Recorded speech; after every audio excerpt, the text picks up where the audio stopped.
Good evening, Tubs. I realize that I am jumping the gun in making this video, but it is necessary. I'd like to take a few seconds, just a few, to inform you about my life recently.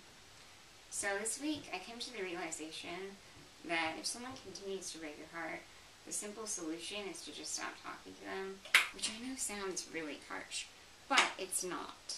It is, in my opinion, a very proactive step on the road to surviving, which, by the way, I believe to be my life work, surviving. Now, if you haven't already guessed, I've had to do this recently, and let me just tell you that it wasn't very fun.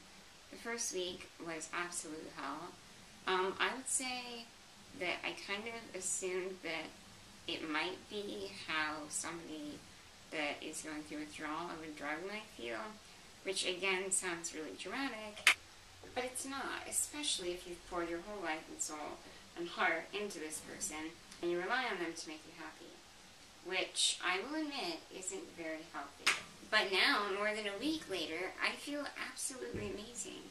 I find myself thinking, what is the purpose, really? What is the purpose of getting close to a person when you know that they're just going to hurt you and you're going to feel better not talking to them at all?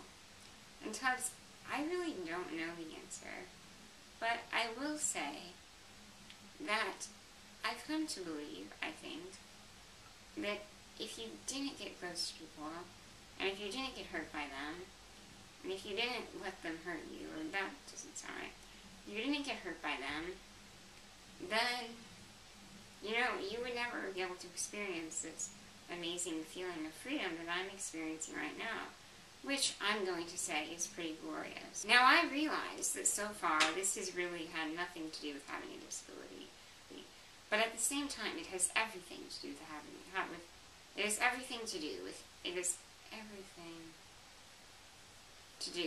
a disability.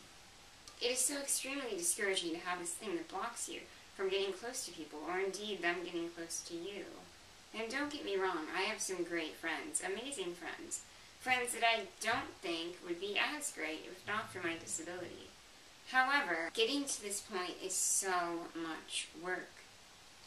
Humans were made to have relationships with other humans, and it sucks if you have this thing, a disability that keeps you from doing so, or at least makes it a lot harder. Now, if we're going to be honest with ourselves, I think that this is one of the main things that all people with different disabilities struggle with. But, because I don't want this to be a depressing video, I'm going to share something with you, Tubbs, that I shared with you once during a bitch fest about this, but that I think that the rest of the world needs to hear. My helper at school told me this once, and I thought it was stupid then, but now it's something I definitely strive to live by. When you have a disability, it is true that you are probably going to have a much harder time than some cultivating relationships and friendships, no matter how social you are. However, the wonderful thing about this is that the ones that you do have and the friends that you do keep are probably going to be so much better than the ones you'd have to shuffle through if you didn't have a disability, because they already accept you and love you for who they are, disability or not. Tubbs, I will see you on Friday.